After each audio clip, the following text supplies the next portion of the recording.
Hey everyone, Sean here, and welcome to episode 8 of my quarantine-induced web series, Old T-Shirt Tuesday.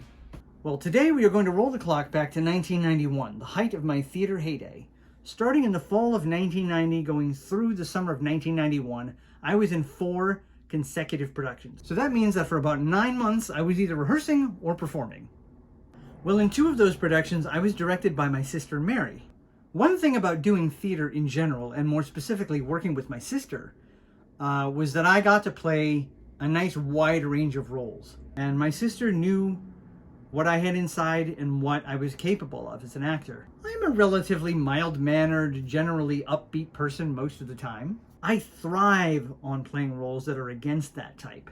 When I'm performing, I allow myself full access to the emotional toolkit.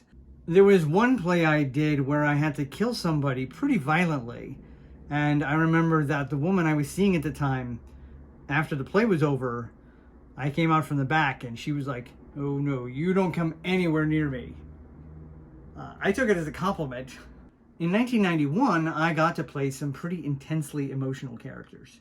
One of them was the character of Ronnie from the amazingly crazy play The House of Blue Leaves by John Guare, which we did at the Hovey Players in Waltham, Massachusetts. The home of the Hovey Players is a small black box theater located in the basement of a small office building at 9 Spring Street. I basically grew up in this theater. Hovey was known throughout the local theater community for doing great plays, and also for their willingness to do plays that were a little bit outside of the box. We had a strong core of dedicated people who loved doing interesting stuff, loved the theater, and considered it their second home. My dad was the treasurer for a really long time. My mom was frequently in charge of the concessions. They both performed on stage now and then. The reservation line for the theater group for a long time was our home phone number. And all of my siblings were involved at one point or another to varying degrees over the years. In addition to acting, I worked behind the scenes a lot. I was even the box office manager for a little while. But I digress. So the script for The House of Blue Leaves called for my character to come out at the very end of the first act, walk down out to the front of the stage, and just stare at the audience for a few seconds before the curtain closed. Well, at Hovey, we didn't have a curtain. So my sister decided that I would come out and stare at the audience for the entire 15-minute intermission. It was awesome. Many of the people in the audience weren't sure if it was intermission or not, so they stayed in their seats, looking both confused and amused, until eventually the stage manager told them it was okay to get up.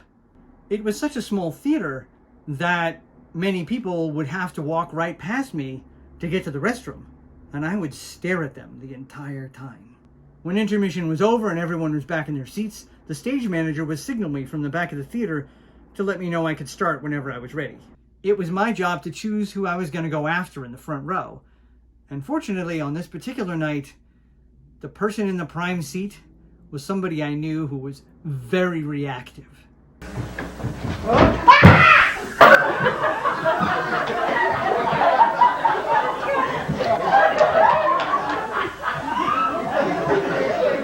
Mary had directed me to do my entire opening monologue walking around the audience and occasionally screaming in their faces. They laughed at me.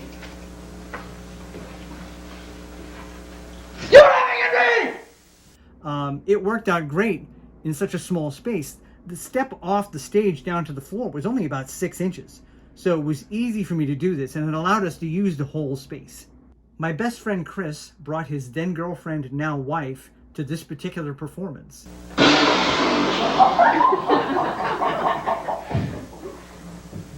Sorry you had to hear that. Pay $6 or $7 to hear that. So that's how she first met me. When my wife and I got married last year, Chris was my best man and Danielle was our officiant. One review of the show said, "Sean Biggins brings so much intensity to the role of Ronnie that squeamish theatergoers would do well not to sit on the aisle or in the front row where a forceful second act diatribe hurled at the audience might prove too intimidating for some." I loved that review. It was an awesome show with an awesome cast, director, and crew, and it's still one of my favorite roles. Another one of my favorite roles came just a few months later. Back then, every summer, there would be a local community theater competition called the New England Theater Conference, which would be held at the Spingold Theater at Brandeis University in Waltham. All of the local theaters would choose a play to perform, but it couldn't be longer than like 30 or 40 minutes or something like that. So they would either choose to perform a one-act play, or they would have to edit down a full-length play in order to fit it into the time slot. My sister Mary wanted to direct this one-act play written by her friend Werner Trishman called The Church of God's Glorious Light, and asked Hovey to make it their official entry, which they agreed to do. Now, I would have to shave my head to play the lead role of Clay. I had cut my hair pretty short for House of Blue Leaves, but I had never actually shaved it before, so this was going to be a new experience for me, but I agreed to do it. It takes place in this guy's backyard in Arkansas. Without going into too much description, Clay is a heavy drinker who's a bit hostile, not as tough as he thinks he is, doesn't seem to like himself very much, wishes he was a punk rocker, and opens the show by smashing a guitar. Awesome! My friend Brooke actually came up from New York to see me in this. Now, I can't really remember if we won any awards during the competition, but it didn't really matter. We had a blast. Well, a couple of months later, in September, my sister wanted to perform the show again, but this time on the tiny stage at the Middle East Cafe in Cambridge, Massachusetts, which was more of a rock venue than a theater. Except for some technical difficulties at the start of the show, Mary was able to videotape most of it. Sit down! Punch in! Your body is the temple of the Lord. Stand up! Drive there! It's in the Bible. Shut up! Speak up! Get the luggage! Smoke this! No smoking on the bus! I take it gratitude to destroy God. Drive to the left! Yes, sir! Drive to the left! Yes, sir! Yes, sir! Keep driving! Hey, Keep driving! hey. Oh, leave me alone!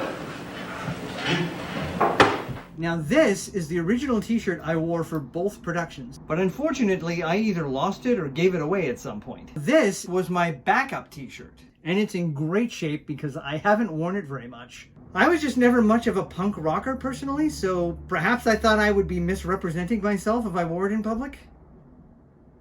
Yeah, that sounds like me. Also, I took the smashed guitar from the original production and had this kind of trophy keepsake made out of it. This was mounted on my wall until I moved to LA in '99 because I couldn't fit it into my already overpacked car. Well, that's a wrap for another multi-t-shirt episode. Thanks for watching, and I'll see you next time.